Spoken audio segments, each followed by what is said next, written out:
ऋतु Suhas PCS है। हाल ही में इनका ट्रांसफ़र हुआ है। अब वे गाज़ियाबाद में एडीएम प्रशासन के तौर पर जिम्मेदारी संभालेंगी। पहले लखनऊ विकास प्राधिकरण में तैनात थी। आप यही सोच रहे होंगे कि अधिकारियों के तो ट्रांसफ़र होते रहते हैं, तो ऋतु सुहास के ट्रांसफ़र की खबर अलग से बताने की ज़रूरत क्या है। दरअसल ऋतु सुहास वो पीसीएस अधिकारी है जिन्होंने लखनऊ में अपनी तैनाती के दौरान विधायक और गैंगस्टर मुख्तार के अवैध निर्माणों को एक के बाद एक ढहाने की जिम्मेदारी निभाई। लखनऊ विकास प्राधिकरण के संयुक्त सचिव रहते हुए ऋतु सुहास ने शाइन बिल्डर्स की अवैध कॉलोनियों पर जेसीबी चलवा दी। उन्होंने मुख्तार के जियामऊ में 2 अवैध निर्माण, कैसरबाग में ड्रैगन मॉल और रानी सल्तनत में अवैध निर्माण को ध्वस्त कराया। अवैध निर्माणों को हटाने में उनकी कार्यक्षमता को देखते हुए उन्हें पूरे लखनऊ में इस काम को अंजाम देने के लिए नोडल अधिकारी के रूप में नियुक्त किया गया। कानून की सीमाओं में रहते हुए ऋतु सुहास अपना काम करती रही। ऋतु सुहास का जन्म लखनऊ शहर के एक मिडिल क्लास फैमिली में हुआ था। उनके पिता वकील है, मां हाउसवाइफ। ऋतु अपनी एक बहन और भाई के साथ बड़ी हुई। उन्होंने लखनऊ के लॉरेंट कॉन्वेंट स्कूल से पढ़ाई की। लखनऊ से ही बाकी पढ़ाई की। यूनिवर्सिटी में लॉ में ग्रेजुएशन किया। इस बीच अध्यापन से जुड़ी ऋतु बताती है कि मेरे पापा वकील है, बहुत सिद्धांतों वाले वकील। बचपन से ही वो मेरे प्रेरणा स्रोत रहे हैं। उन्होंने हमेशा से ही मेहनत के जरिए मुकाम हासिल करने की सीख दी और इसी का परिणाम रहा कि ना मैंने केवल एलएलबी और बीएससी में गोल्ड मेडल हासिल किया, बल्कि पीसीएस के साथ साथ पीसीएस जुडिशियल सर्विस भी क्वालिफाई कर लिया।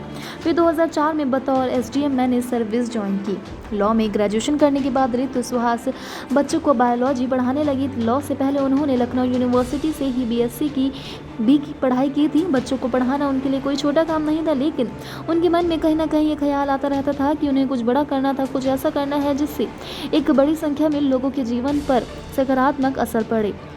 उनके पिता भी उन्हें इस बात के लिए प्रोत्साहित करते रहते थे। उनके मन में ये ख्याल भी आता था कि जब वे यूनिवर्सिटी में गोल्ड मेडल हासिल कर सकती है तो फिर पीसीएस एग्ज़ाम भी निकाल सकती है।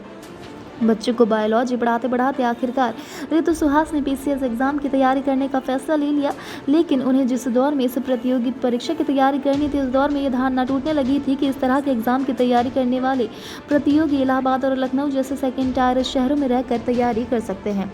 अब प्रतियोगी छात्र दिल्ली आने लगे थे, जहाँ कोचिंग में महंगी फीस तो देनी ही थी, साथ ही रहने और खाने की लिए भी जेब से ठीक ठाक पैसे खर्च करने थे। ऐसे में ऋतु ने घर में रहकर ही तैयारी करने का फैसला लिया। उन्होंने हमें बताया कि जब मैंने तैयारी करने का फैसला लिया तब मेरा छोटा भाई पढ़ रहा था, दीदी की शादी हुई थी, मैं भी ग्रेजुएशन कर चुकी थी।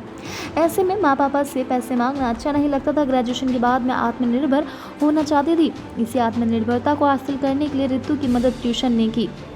इसी के साथ आपको बता दें कि उन्होंने बताया कि मैं सिविल सर्विस की तैयारी करना चाहती थी। जितना चांस इस परीक्षा को पास करने का था उतना ही फेल होने का भी, इसलिए मैंने किसी बड़े शहर जाकर तैयारी नहीं की।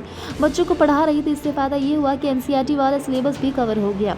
जर्नल स्टडीज़ एक तरह से रिवाइज हो गई। बच्चों को पढ़ाने से पैसे तो मिल ही रहे थे, इससे स्वाभिमान भी बढ़ता है।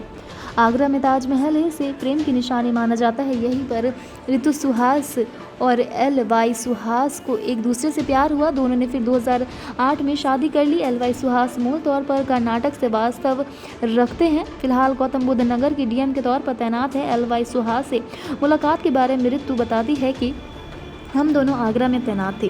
वो लोकसभा चुनाव का दौर था। मैं बस घर से निकली थी, अचानक से कई सारी जिम्मेदारियां आन पड़ी। मैं भी सीख रही थी और सुहास भी। साथ काम करते करते हमने एक दूसरे के साथ समय बिताना शुरू किया। हम दोनों एकदम अलग अलग संस्कृतियों से आए हुए लोग थे। मैं उत्तर भारत से और सुहास दक्षिण से, लेकिन समय बिताने पर पता चला कि हमारे बीच बहुत सारी बातें कॉमन हैं। फिर हमने एक साथ ज़िंदगी बिताने का फैसला लिया और 2008 में शादी कर ली। ऋतु सुहास की पहली तैनाती मथुरा में हुई थी। उसके बाद वे कई जिलों में तैनात की जा चुकी थी। इसमें आगरा, आजमगढ़, हाथरस, जौनपुर और लखनऊ का नाम शामिल है। ऋतु बताती है कि शुरुआती दौर में वो नोकिया के मोटे वाले फ़ोन इस्तेमाल करती थी। एक लड़की जो घर और शहर से बाहर नहीं गई, उसके लिए अलग अलग जिलों में एसडीएम के तौर पर तैनात होना एकदम नया अनुभव था। और फिर एकदम अलग संस्कृति से आए व्यक्ति को जीवन साथी बनाना भी एक अलग ही एक्सपीरियंस था।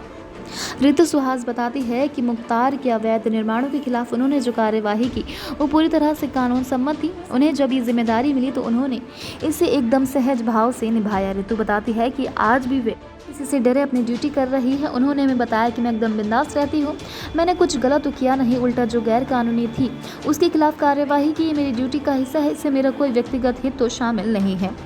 ऋतु बताती है कि इस तरह की जिम्मेदारी के दौरान दबाव होता है और आपके पास भागने के भी मौके होते हैं, लेकिन कानूनी तौर पर जो गलत है उसके खिलाफ कार्यवाही की जिम्मेदारी तो आपको निभानी ही है।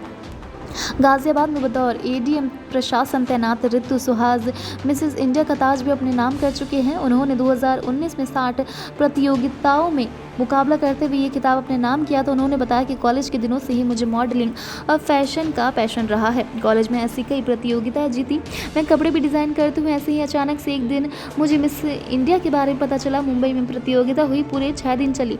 आखिरकार मेरे सिर पर ताज था। ऋतु ने यह भी बताया कि वे खादी इंडिया को प्रमोट करने के लिए भी मॉडलिंग कर चुकी है। साथ ही एक अधिकारी की हैसियत से अपने टैलेंट का प्रयोग यूपी के दूसरे क्राफ्ट में प्रमोशन के लिए भी करती रहती है। उनका कहना है कि यूपी में बहुत सारे ऐसे कपड़े, डिज़ाइन, ज्वेलरी इत्यादि है जिसका प्रमोशन किया जाना चाहिए और उन्होंने किया भी।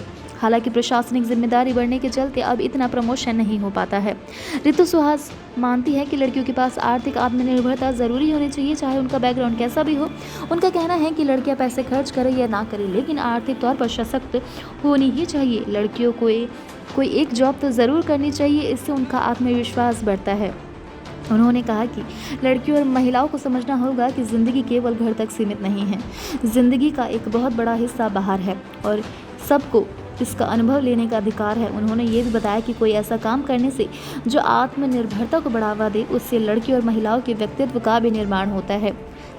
चलने के तो ज़िंदगी एक हाउसवाइफ के तौर पर भी काम चल सकता है, लेकिन उसमें और अपने काम में एक गर्व महसूस करने, आर्थिक तौर पर मजबूत और आज़ाद महसूस करने में बहुत अंतर है।